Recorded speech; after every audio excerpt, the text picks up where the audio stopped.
Muy buen día, ¿cómo estamos? Bien, sonríele al que está a tu lado. Dile, qué bueno que estás aquí. Y bueno, la palabra que quiero compartir hoy, le puse por título, esfuérzate en la gracia. Y realmente estas instrucciones son instrucciones que el apóstol Pablo le daba a Timoteo. Recordemos que Timoteo fue un discípulo del apóstol Pablo. Y esas instrucciones del apóstol Pablo de esfuérzate en la gracia son instrucciones también para nosotros. ¿Por qué? Porque nosotros hemos sido beneficiados con la gracia de Dios. La gracia de Dios ha sido derramada, la gracia de Dios ha sido impartida, la gracia de Dios nos ha sido dada a cada uno de nosotros. Entonces, esas instrucciones, al igual que a Timoteo, pues son instrucciones de parte de Dios para la vida de cada uno de nosotros. Y quiero que me acompañes, por favor, a la segunda carta del apóstol Pablo a Timoteo, en el capítulo 2, versículo del 1 al 7, que cita de la siguiente manera: Tú pues, hijo mío, esfuérzate en la gracia que es en Cristo Jesús.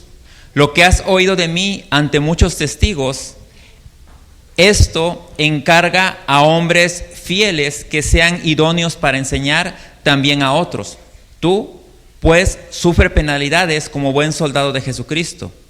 Ninguno que milita se enreda en los negocios de la vida, a fin de agradar a aquel que lo tomó por soldado.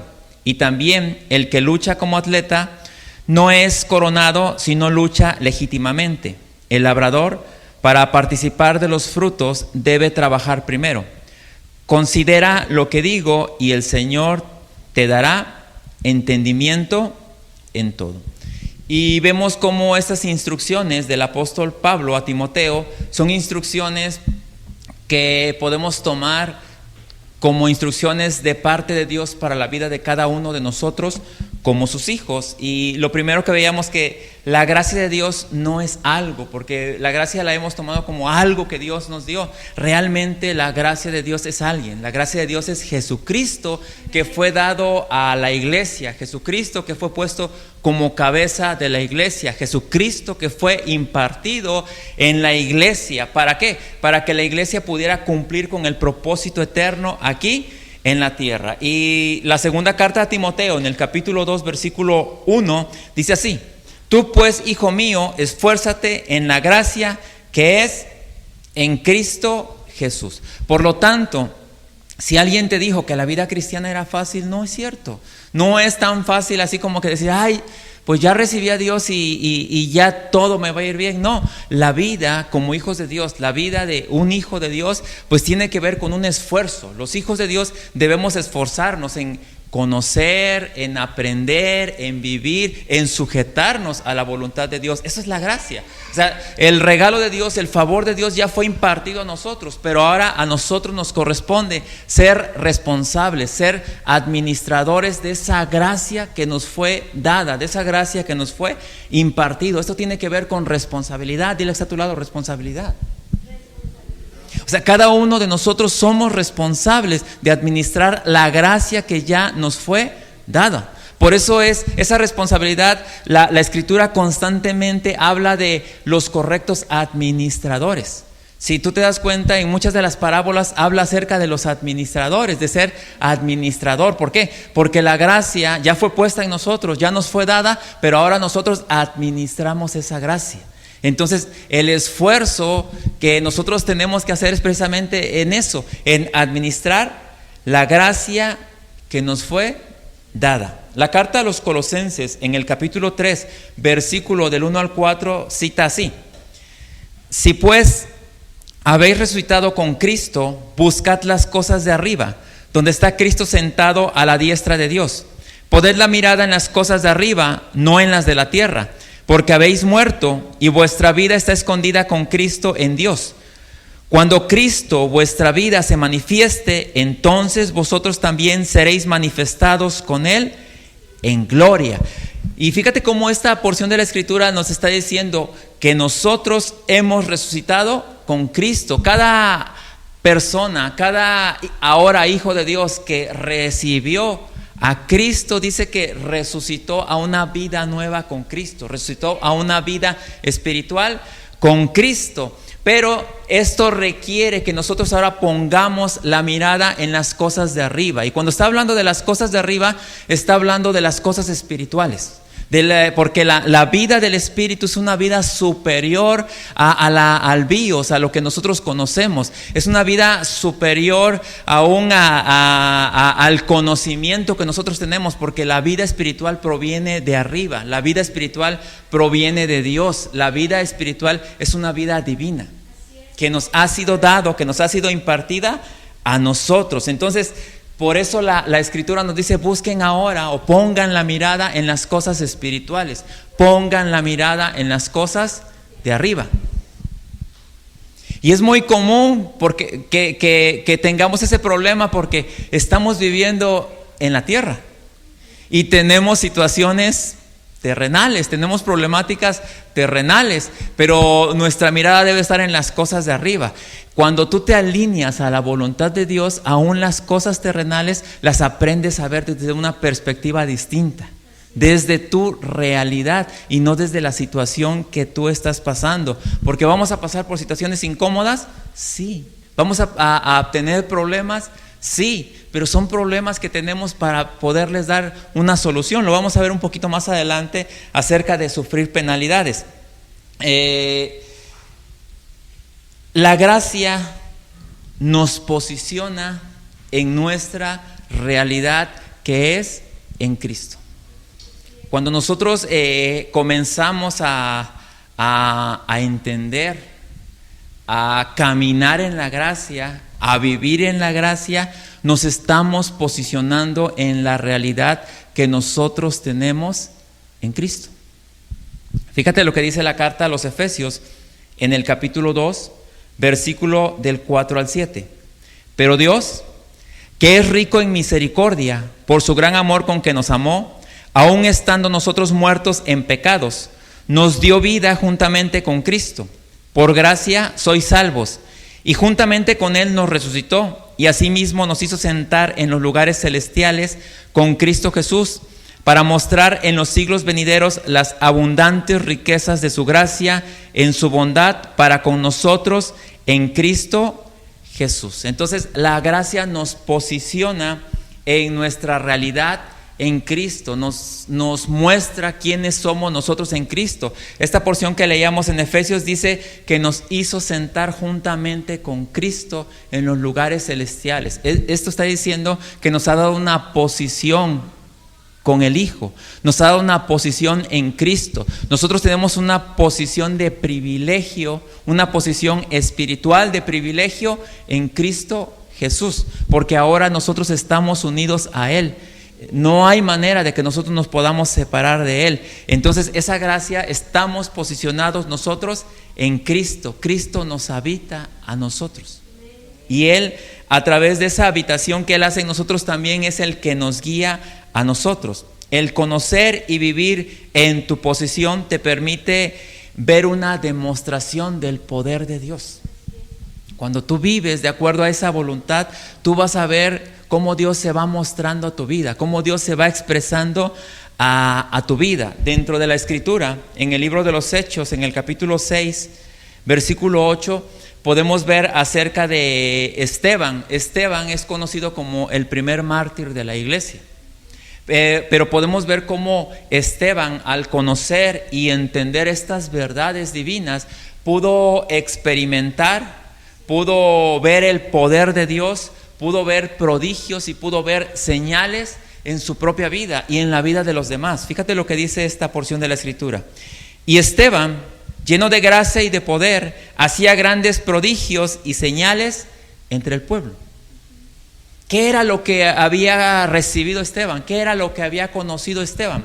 La gracia de Dios. Había conocido a Cristo. Él sabía que Cristo ahora estaba con él. Es más, si tú sigues leyendo un poquito hacia adelante, en Hechos 7, 55 al 56, podemos ver acerca de lo que Esteban podía había experimentado, es más, de lo que Esteban había podido ver.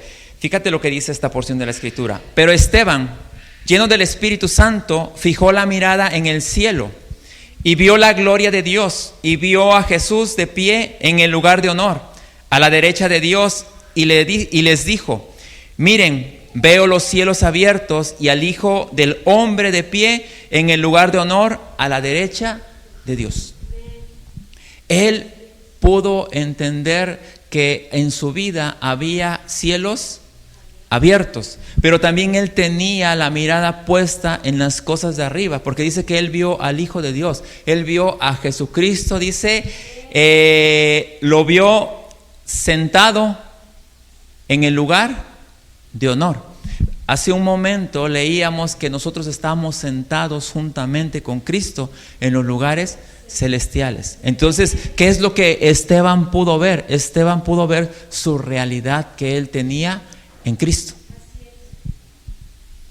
Y cada uno de nosotros hemos sido llamados por Dios para vernos en la realidad que nosotros tenemos en Cristo, muy independientemente de las situaciones que estemos viviendo.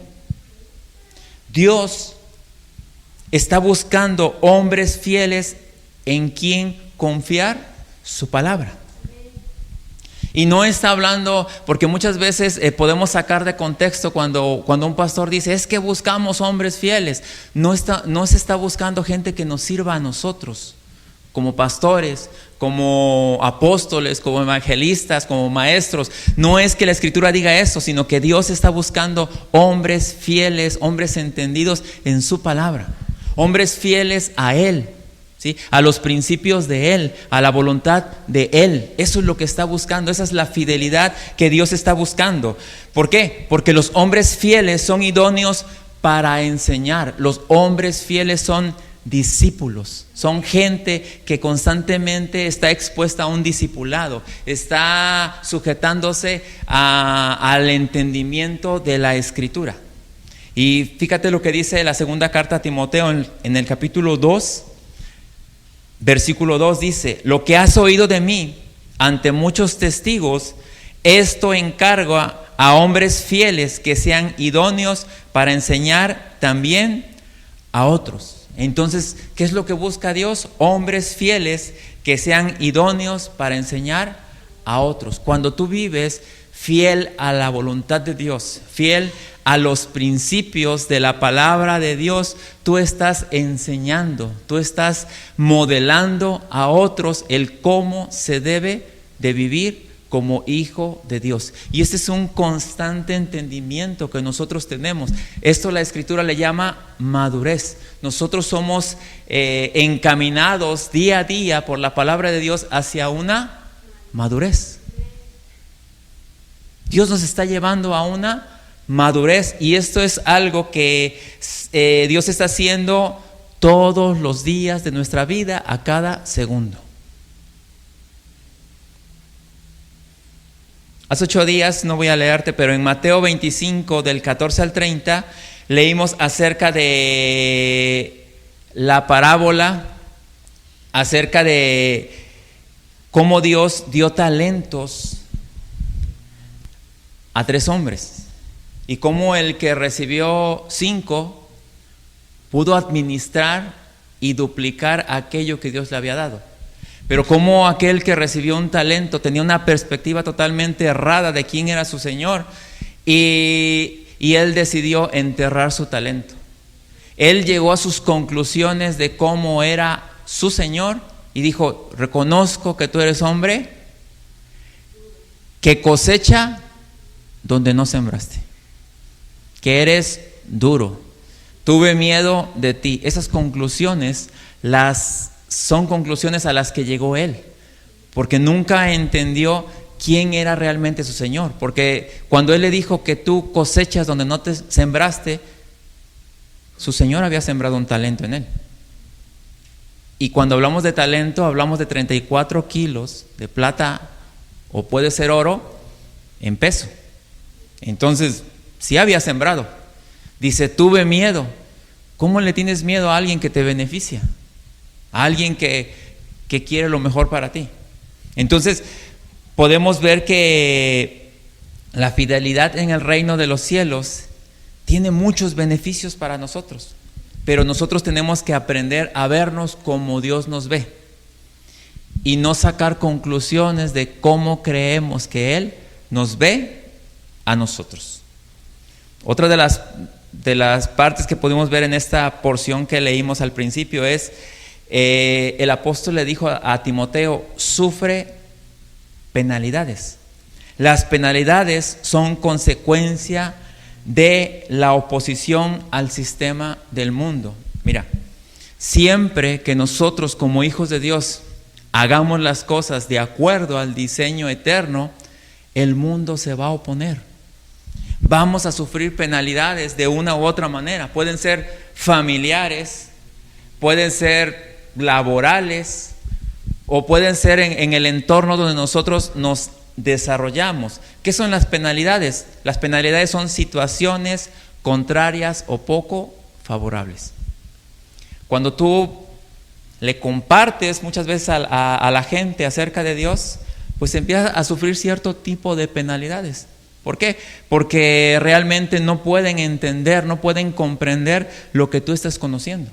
La mejor manera de compartir el evangelio es cuando nosotros damos una demostración de lo que Dios está haciendo en nuestra vida. Muchas veces la gente te pregunta, oye, ¿por qué vives así? ¿Por qué te conduces de esta manera? ¿Por qué hablas de esta manera? ¿Por qué te aguantaste si te dijo lo que te dijo? Porque estás mostrando al reino sin hablarlo.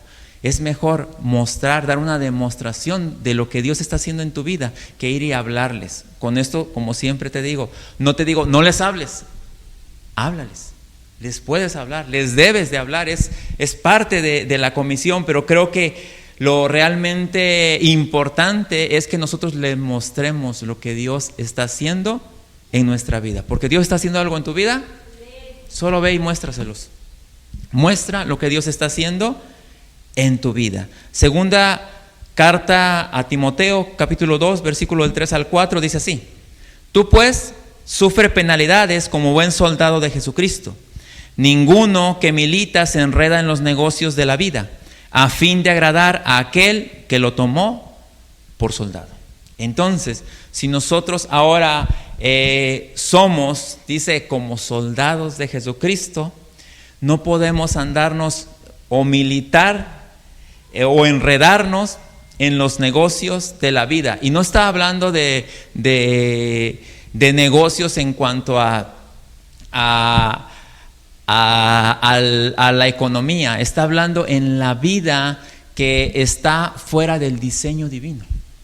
Para nosotros ya como que debería de ser anormal, o ya no es normal que nosotros nos enredemos en situaciones que no pertenecen a la vida espiritual. Hay cosas que realmente ya no pertenecen, ya no va con nosotros como hijos de Dios, ya no va con el entendimiento que tenemos de la palabra de Dios, ya no va con la vida de un hijo de Dios, ya no va con los protocolos del reino, ya no va con esa vida nueva o con esa vida espiritual que se nos ha dado ahora en Cristo. No podemos andarnos enredando en situaciones que no pertenecen a la vida del Espíritu, con situaciones que no pertenecen a la vida de un hijo de Dios. Y cada uno de nosotros sabemos y podemos identificar esas situaciones. Entonces, ¿quién toma las decisiones en nuestra vida? ¿Otros o nosotros? Nosotros. Entonces hay cosas en las cuales nosotros ya no deberíamos porque ahora caminamos con Cristo. Nosotros no debemos distraernos con asuntos de la vida común. Muchas veces decimos, pero si otros se enredan en situaciones, sí, otros, pero nosotros pertenecemos a una vida de un nivel más alto. Se nos ha dado una vida espiritual, una vida con un entendimiento distinto. Por lo tanto, nosotros no podemos darnos esas libertades. No debemos distraernos con asuntos de la vida común, pues somos diseñados para la vida del Espíritu. Tú fuiste diseñado desde el momento que recibiste a Cristo, el diseño de tu vida cambió. Anteriormente, podías hacer lo que querías. Pero ahora que estás en Cristo, ya no es de esa manera. No se puede de esa manera, porque estarías viviendo en contra de la naturaleza que ahora tienes, en contra de la naturaleza espiritual. Por eso es que cuando alguien quiere vivir en contra de la naturaleza, se va a encontrar con muchos problemas en su vida, como consecuencia al querer hacer las cosas en contra de la naturaleza espiritual que ahora tiene. Escucha esto, Juan 15, 18 al 19. Si el mundo os aborrece, sabed que a mí me ha aborrecido antes que a vosotros.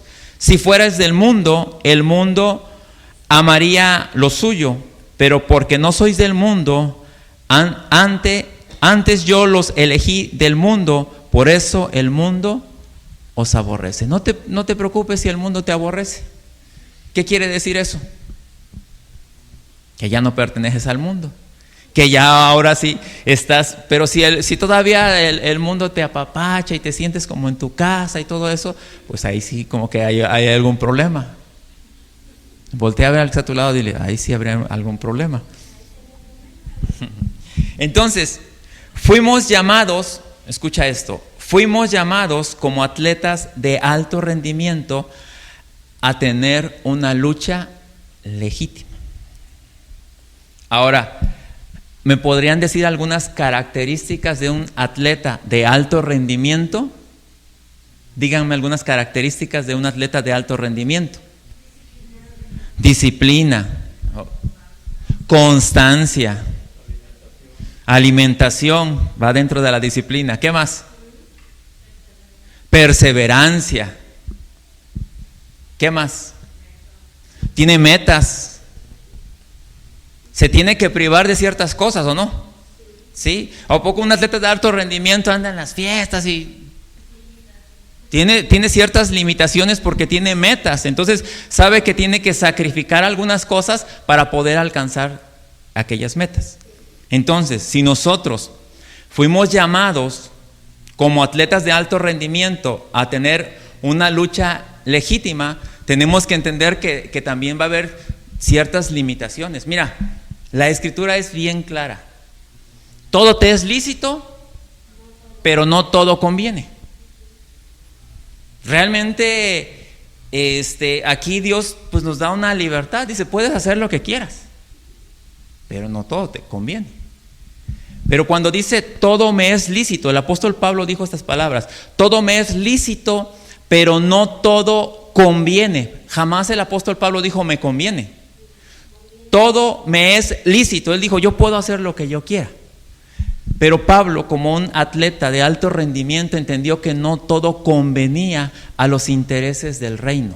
Entonces, nosotros, como hijos de Dios, como atletas de alto rendimiento, debemos de saber que hay cosas que, aunque las podemos hacer, no convienen a los intereses del reino de los cielos. Y por lo tanto, como buen atleta, me abstengo de aquellas cosas. Me disciplino. Y cuando el apóstol Pablo decía golpeo mi cuerpo, estaba diciendo disciplino mi cuerpo para le pongo el límite y digo no. Sí, aunque puedo, no debo. Y eso es algo que tenemos que entender. Fíjate lo que dice 2 Timoteo 2, versículo 5. Y también el que lucha como atleta no es coronado, sino lucha legítimamente. 2 Timoteo capítulo 2, versículo 5. Entonces, dice, el que lucha como atleta no es coronado, sino lucha legítimamente. Entonces tiene que luchar de una manera correcta, y eso es todo el tiempo para poder alcanzar la meta que se ha fijado. Y nos podemos dar cuenta, ¿no? En la vida de un atleta que realmente pues es disciplinado en su vida, o alguien que nada más hace que hace. En lo espiritual es igual, es exactamente igual. Una lucha en legalidad. Ahora la lucha, fíjate, nosotros tenemos una lucha y debemos de luchar legalmente.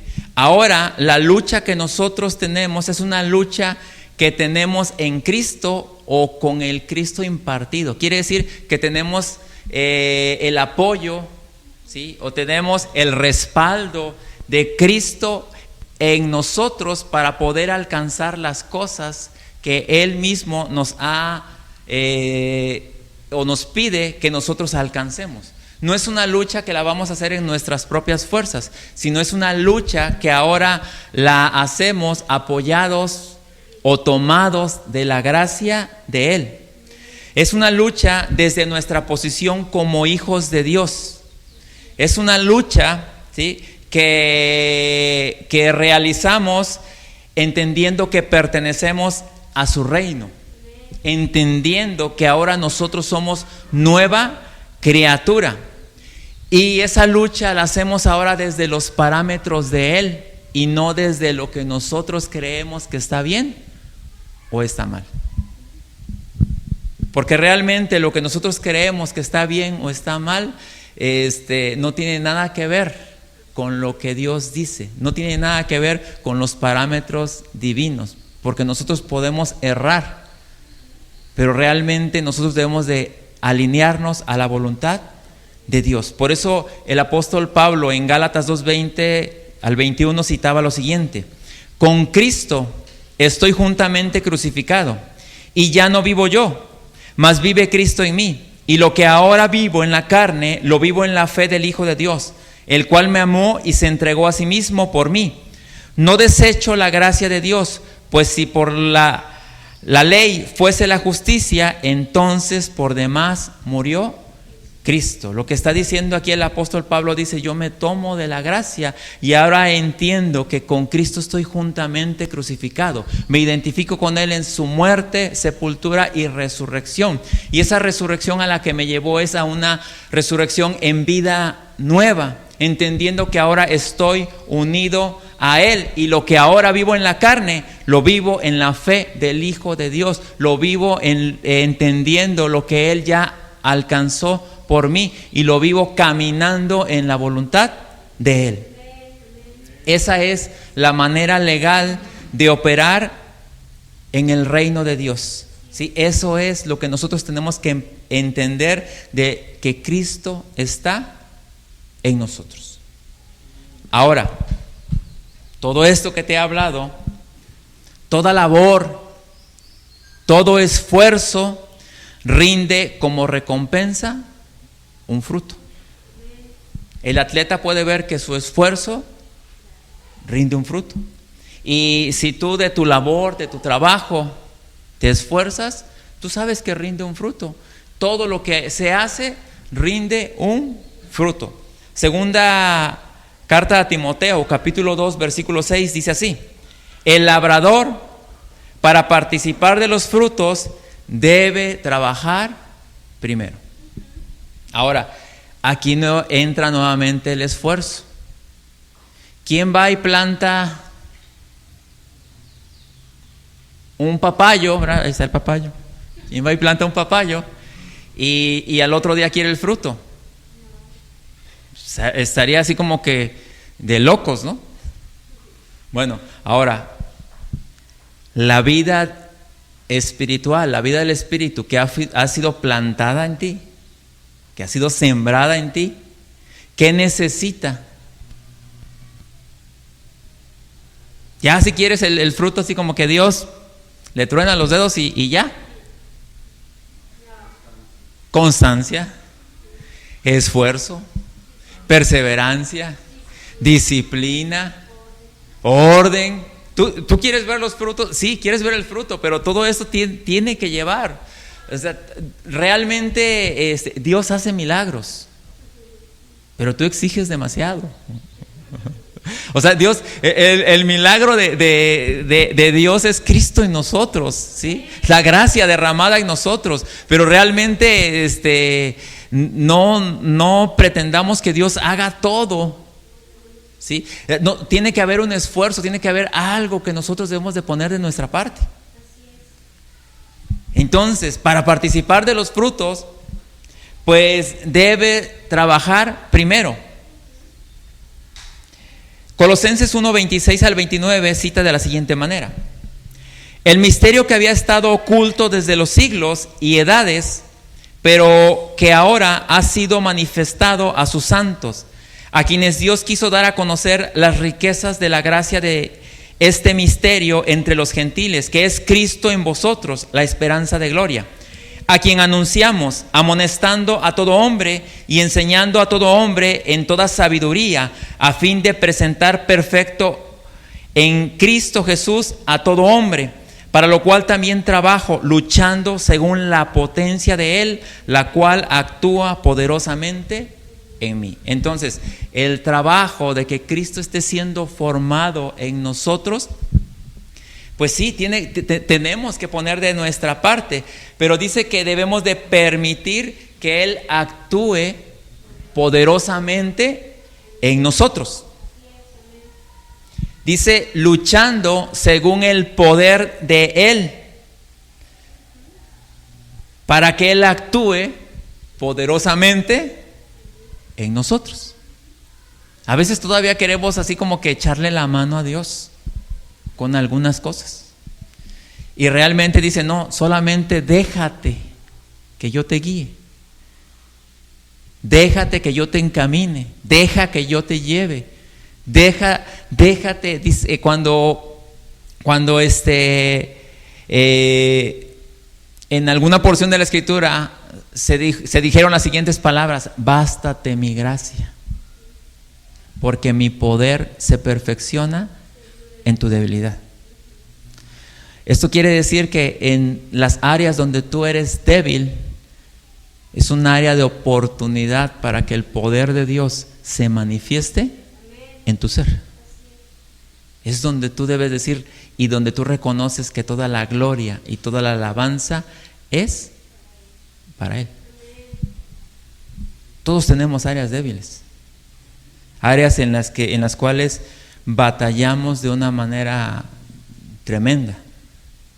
Te voy a decir cuál por mucho tiempo fue mi área débil: hablar en público. Pero tú tienes que permitirle que el poder de Él se perfeccione donde tú eres débil. ¿Y sabes qué es lo padre de todo esto? Que como tú eres débil en eso, tienes que cuidar bastante lo que tú estás hablando, lo que tú estás diciendo. Pero necesitas permitirle a Él que su gracia, su poder se exprese a través de ti. Todo lo que hacemos ahora es permitiendo o es permitir que el poder de Dios actúe poderosamente en nosotros. O sea, donde tú no puedes, tienes que permitirle a Él que Él actúe en la vida tuya, para que haya una expresión gloriosa de Él. Y como último punto, todo entendimiento proviene de Dios. Recuerda que Dios es la fuente de la sabiduría. En la escuela tú puedes tener conocimiento de todo, puedes adquirir conocimiento en los libros, en la internet, donde tú puedes adquirir mucha información, mucho conocimiento, pero realmente la única fuente de sabiduría es Dios. Entonces, Dios es el que nos da el entendimiento, Dios es el que nos provee de la sabiduría para poder vivir, tomar decisiones sabias, pero también para poder entender y conocer el misterio de Dios, que es Jesucristo en nosotros. Segunda carta a Timoteo, capítulo 2, versículo 7 dice: considerad lo que digo y el Señor te dará entendimiento en todo. Considera la Escritura, considera lo que escuchas de la Escritura, y yo sé que en su momento Dios te va a dar un entendimiento de todas aquellas cosas. ¿Por qué? Porque Él es el que revela los misterios. Porque en su momento el misterio más grande, que era Jesucristo, estaba oculto, pero ahora Jesucristo está expuesto o está abierto a nosotros. Nosotros podemos recibirlo, nosotros podemos entenderlo, nosotros podemos conocerlo, nosotros podemos caminar en esa verdad que es Cristo en nosotros. Y Cristo al igual que la porción que vamos a leer en un momento, quiere revelarse a nosotros, quiere que nosotros lo podamos ver, lo podamos entender y podamos cumplir con esa encomienda que Él nos da. En el Evangelio según San Lucas, capítulo 24, versículo del 36 al 47, dice de la siguiente manera: mientras ellos aún hablaban de estas cosas, Jesús se puso en medio de ellos y les dijo: paz a vosotros. Entonces, espantados y atemorizados, pensaban que veían un espíritu, pero Él les dijo: ¿por qué estabais turbados y viene a vuestro corazón estos pensamientos? Mirad mis manos y mis pies, que yo mismo soy. Palpad y ved, porque un espíritu no tiene carne ni hueso, como veis que yo tengo. Y diciendo esto, les mostró las manos y los pies. Y como todavía ellos de gozo no lo creían y estaban maravillados, les dijo: ¿tenéis aquí algo de comer? Entonces le dieron parte de un pez asado y un panal de miel. Y él lo tomó y comió delante de ellos y les dijo: estas son palabras que yo os hablé, estando aún con vosotros, que era necesario que se cumpliese todo lo que está escrito de mí en la ley de Moisés, en los profetas y en los salmos. Entonces les abrió el entendimiento para que comprendiesen las escrituras y les dijo: así está escrito y así fue necesario que el Cristo padeciese y resucitase de los muertos al tercer día, y que se predicase en su nombre el arrepentimiento y el perdón de pecados en todas las naciones, comenzando desde Jerusalén. Y vemos cómo en esta porción de la Escritura, aunque ellos lo podían ver físicamente, porque esta porción de la Escritura está situada después de la resurrección, dice que les tuvo que dar pruebas físicas, les demostró con pruebas físicas, ¿sí? De hecho, el comer el pescado pues fue parte de una prueba física, porque pues los espíritus no pueden comer. Y les dijo, dice, les abrió el entendimiento. Y creo que la Escritura es lo que pretende, abrir el entendimiento de cada uno de nosotros, para que nosotros podamos ver la realidad de Dios, para que nosotros podamos ver a Cristo como realmente Él es. Y cómo a través de las Escrituras Él les mostró, ¿sí?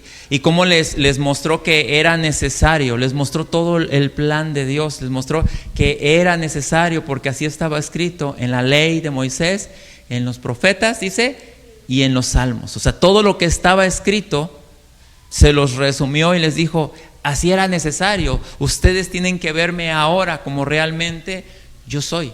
Y Él se estaba mostrando como el Cristo resucitado. Todavía no había sido glorificado, pero Él ya se estaba mostrando como el Cristo resucitado. La parte después que seguía, donde Dios se les iba a mostrar, era como el Cristo glorificado. Pero realmente cuando Él está diciendo: todo lo que fue escrito acerca de mí ya fue cumplido hasta este punto, hasta la resurrección, pero falta el que sea yo glorificado.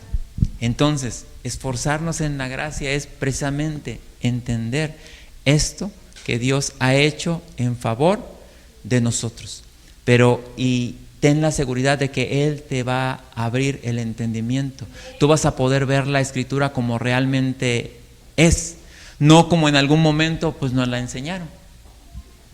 Porque realmente el que abre el entendimiento es Dios.